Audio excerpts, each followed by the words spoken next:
Today's video answers the question, can I save my marriage? My name is Lee Balcom and I'm the internet's leading marriage expert. Our last video was about the question of what causes a marriage to fail. Now we're going to take the next step of, can I save my marriage? This is when it becomes personal. It's about what you might be able to do.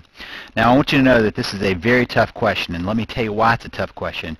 You have no control over your spouse and his or her decisions. This is not like anything else. It's not like, well, I decided to get into shape, and so it's on you and your behavior to exercise, to do what it takes to get there, or if you decide to somehow change some other bad habit or something like that, you have some control over that. In this case, you do not. Your spouse has control over his or her decisions and can decide whether or not things are going to proceed forward with, say, a divorce.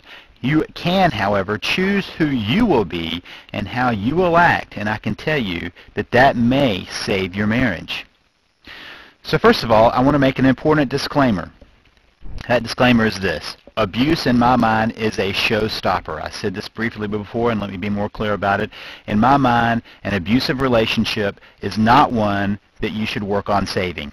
Now, when I say abuse, I mean emotional and or physical abuse, and you are the only one who can determine what that's about. You know, if at some point in the past, say, years ago or sometime even recently, but you think it's beyond, that, there was a shove or something like that, some accidental action, that may be a little bit different. But I'm talking about when people know they're in an abusive relationship. In fact, I often have people write me and they tell me all about their relationship and they're not sure it's abusive.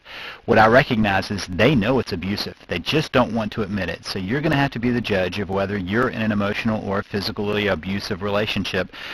And the reason I say that this is the one that cannot be saved or should not be saved is the risk is too high. What we know, historically speaking, is that abuse escalates. It does not get better, and abuse can be deadly. So if you are in an abusive relationship, you need to stop watching this video and you need to figure out how you can take care of yourself, especially if you have kids, how to take care of the family and get yourself out of a dangerous situation.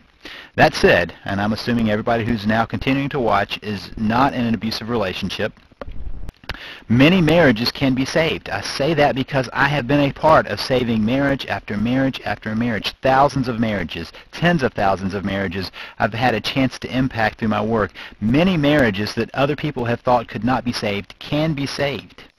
Now, few people want a divorce, so let's just start with that. Because few people want a divorce, usually divorce really comes after a lot of soul-searching, a lot of difficult thinking. And it's just something that people want to avoid. However, they end up down that path because most just don't want to hurt anymore. They're tired of being in pain. They're tired of having conflict. They're tired of all these things that are painful in a relationship, and they just want to find some relief, and they see no hope. And once you see no hope, boy, it's a tough place to be. More than that, few even know what to do. And that's why you're here, and you should be congratulated for the fact that you are looking for some way of saving your marriage. You're doing something that few people do. A lot of people say, oh, I've worked on that relationship, I've worked on the marriage. They really didn't even know how to go about doing that, and so they didn't even get started. The thing is, you won't know until you try. You won't know if you can save that relationship until you try. You may think that it's impossible to save, but if you just suspend that for a moment, suspend that thought, and say, what is it going to hurt if I give it a try to save this marriage? Because there really are three options. You can do nothing. If you do nothing about your relationship, you know where it's headed. It's headed for trouble. It's probably headed for divorce. Or you can just quit now and leave.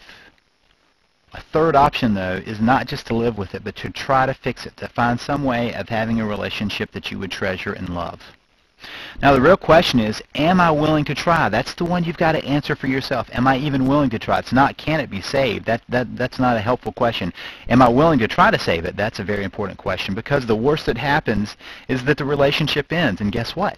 You're already facing that now. So the worst that happens is what happens if nothing happens. You're already there, and I say that because if we can face our worst fears, it gives us a chance to decide that the worst that could happen is not that big of a deal compared to what the upside is. Let's face it, if the worst that happens is a relationship ends, and that's going to happen anyway, you have nothing to lose by working on it. If it's already headed there, you might as well give it a try.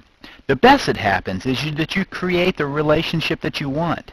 So you have to ask yourself the question, am I willing to put a little bit of possibility of pain into this in order to get something that may be treasured by both of us and that we may be so thankful for after we get through this?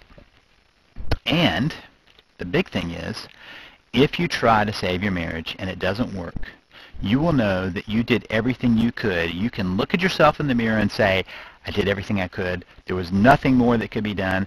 And I will tell you that having watched couple after couple, this is not a small thing. To be able to look in the mirror and say to yourself, I did what I could, is such a crucial thing regardless of what happens. So I would suggest that the real question to be asking is, am I willing to take that risk? Am I willing to give it a try? And if you are, I want you to learn more about saving your marriage now by going to www.savethemarriage.com. You're going to find a possibility there for you to learn everything you need to know about saving a marriage. You can continue watching these videos. You can also get a free email e-course at www.savethemarriage.com. It's free. There's no obligation. You're going to get more information about how to save your marriage.